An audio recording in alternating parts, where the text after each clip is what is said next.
The Apollo University, University of Leicester, 35 lakhs fees for 3-year BTech CSE UK.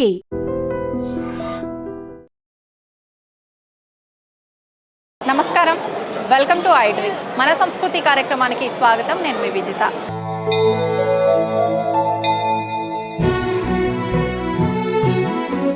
ప్రస్తుతం నేనున్నాను బెహలూఖాన్ గూడలో ఉన్న ఎల్లమ్మ తల్లి temple దగ్గర. అదేంటండి బెహలూఖాన్ గూడ ఎక్కడుంది అనుకుంటున్నారేమో.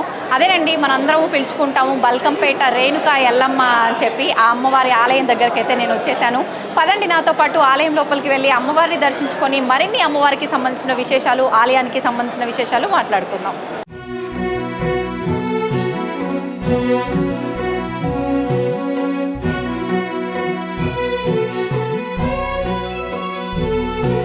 सहस्रचन्द्रनित्यकातिकान्तचन्द्रिका जये दिशो विदूरयद्विदूरयद्दुराग्रहं गते कृतामलामलाकलेवरं वरं भजामहे महेशमानसाश्रयन् वहो महो महोदयं महेशमानसाश्रयन् वहो महो महोदयम् ब्रह्मस्वरूपं रौद्रवीक्षणं शूलिनिवारिणि कापालिनि दुष्टुल शिक्षिंचे भद्रकाळि बाहुल परमाचे पराशक्ति भवानी अम्बिके चामुण्डे भगवती ध्यायामि चण्डिके भगवती ध्यायामि चण्डिके. అయితే మనం ఇంతకు ముందర మాట్లాడుకున్నట్టుగానే బల్కంపేట ఎల్లమ్మ ఆలయం సుమారు 700 సంవత్సరాల విశిష్టత కలిగిన ఆలయం. ముందుగా ఎల్లమ్మ అమ్మవారిని ఒక బావిలో గుర్తించడం జరిగింది. అది జరిగి 700 సంవత్సరాలు అవుతుంది. అయితే ఇప్పుడు ఉన్న ఈ ప్రాంతం బల్కంపేట ప్రాంతం అంతా కూడా అప్పట్లో బెహలూఖాన్ గూడ అని చెప్పి పిలుచుకునేవారు. ఈ బెహలూఖాన్ గూడ ఈ ప్రాంతాన్ని మామూలుగా అంటే ఈ ప్రాంతంలో ఉన్న ఒక వ్యక్తి తన వ్యవసాయ పొలంలో ఒక బావి తవ్వుతుండగా అతనికి అమ్మవారి ప్రతిరూపంతో కూడి ఉన్నటువంటి ఒక బండరాయి అనేది అతనికి కనిపించడం జరిగింది. అయితే అతను ఆ రాయిని కాస్త ఆ బావి నుంచి బయటికి తీసుకురావడానికి, ఒడ్డుకు తీసుకురావడానికి ప్రయత్నించగా అది ఏ మాత్రము కూడా కదలకుండా ఉండగా అతను పరిగెత్తుకుంటూ వెళ్ళి ఊళ్ళో ఉన్న ప్రజలందరినీ కూడా తీసుకొచ్చే ప్రయత్నం చేశాడు.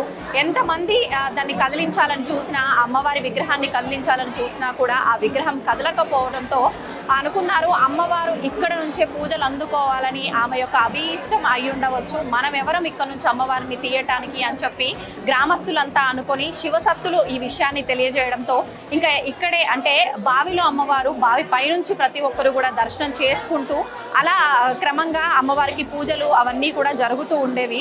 ఆ తర్వాత శివరాజ్ బహదూర్ అనే ఒక సంస్థానాధీశుడు ఆయన ఇదంతా కాదు అని చెప్పి 1919లో ఇక్కడ అమ్మవారికి ఆలయం నిర్మించడం జరిగింది. ఆలయం నిర్మించిన తర్వాత రేణుకా ఎల్లమ్మగా అమ్మవారిని పిలుచుకునేవారు. రేణుకా ఎల్లమ్మ మహిమలు కొంత గ్రామాన వెళ్ళి ఒకరి ద్వారా ఒకరు చెప్పుకోవటం వల్ల ఆమె మహిమలు అనేది అందరికీ చుట్టుపక్కల గ్రామాల వారికి కూడా తెలియడం జరిగింది. దీనివల్ల మీ అందరికీ తెలిసిందే కదండి, ప్రతి ఒక్కరము కూడా ఎక్కడైనా అమ్మవారి మహిమాన్వితమైన అమ్మవారు ఉన్నారు అని అంటే ఖచ్చితంగా మనం ఎంత దూరమైనా సరే వెళ్ళి అమ్మవారిని దర్శించుకుంటాము. మనకున్న కోరికలన్నీ కూడా నెరవేర్చుకోవాలని చూస్తుంటాం కదా.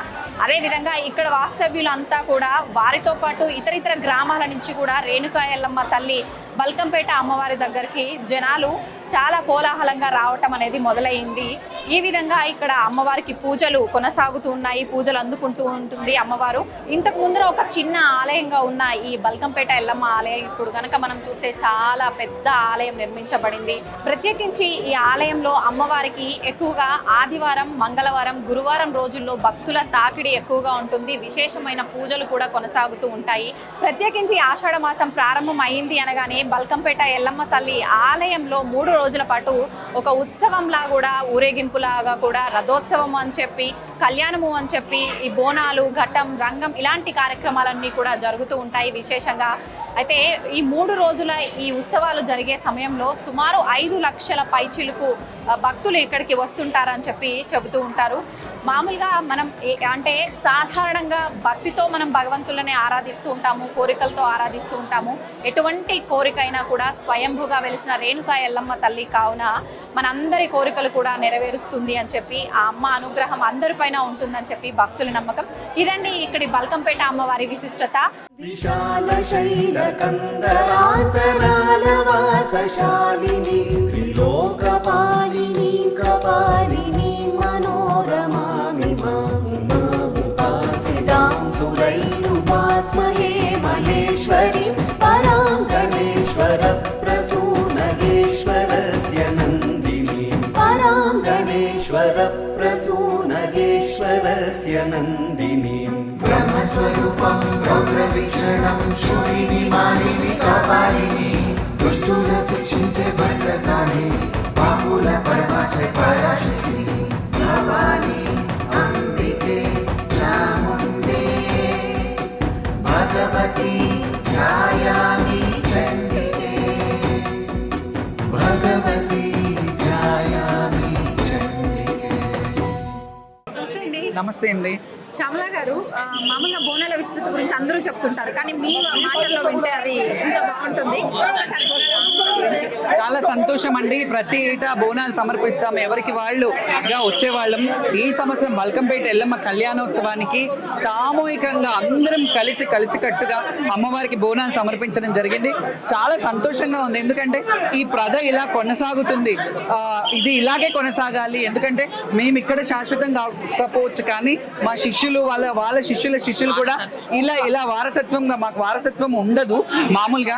మా వారసత్వం అంటేనే పిల్లలుగా శిష్యులనే గురు శిష్యు పరంపర మా దాంట్లో కొనసాగుతుంది.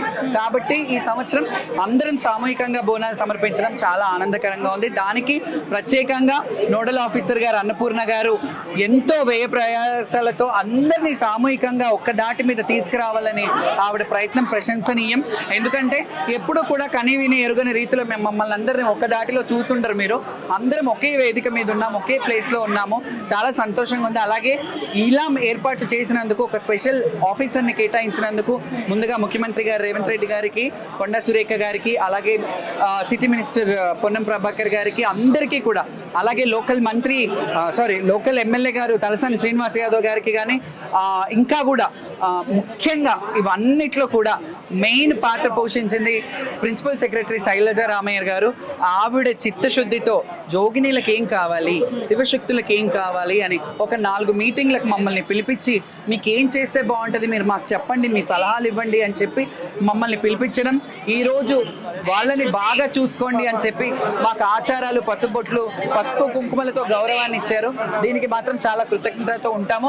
ప్రభుత్వం ఇలాగే వాళ్ళు ఎప్పుడు మాట నిలబెట్టుకోవాలంటే మా కమిటీ వేస్తానన్నారు. ఆ కమిటీ వేసి తొందరలో మా అందరినీ ఒక దాటి మీద అందరికీ ఒక్కొక్క పాత్రలో ఇస్తే చాలా బాగుంటుంది. ఇంకా నెక్స్ట్ ఇయర్ ఇలాగే కొనసాగుతుంది. Thank you. బ్రహ్మస్వరూపం రౌద్రవీక్షణం శూలిని మాలిని కపాలిని దుష్టుల శిక్షించే భద్రకాళి పాపుల పరమాచే పరాశక్తి భవాని అంబికే చాముండే భగవతి ధ్యాయామి చండికే భగవతి ధ్యాయామి చండికే. నిజంగా అమ్మవారిని చూస్తుంటే చూడటానికి 2 కళ్ళు సరిపోవట్లేదు కదా అన్నట్టుగా అనిపించిందండి నాకైతే. నాకు తెలిసి మీ అందరికీ కూడా అలాగే అనిపించుంటుంది. నిజంగా అమ్మవారు ఎంత అద్భుతంగా, ఎంత సుందరంగా ఉన్నారో, అయితే అమ్మవారు ఎంత అందంగా ఉన్నారో ఇక్కడ మహిమ కూడా అంతే విధంగా ఉంటుందండి.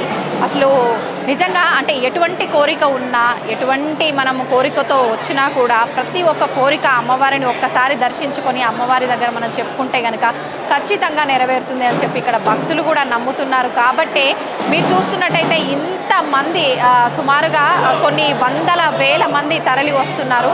ఇదండి ఇవాల్టి వీడియో. మరొక మంచి వీడియోలో మళ్ళీ మీ ముందుంటాను. నమస్తే. తవ్వండి, తవ్వుతూనే శివలింగం. పరమాత్మకు జీవా సరే, దాన్ని అట్లా కప్పేసేయండి, చూపించదండి. Krishna is there. మూర్తి పూజ కాదు, సాక్షాత్ బ్రజేంద్ర నందన భగవాన్ ఉన్నారు మూర్తిలో. ఏమీ ఆశించకుండా ఆరాధించే వాళ్ళు కూడా ఉన్నారా ప్రభుజీ? నిజమైన భక్తి అంటే మనకు తెలియదు కాబట్టి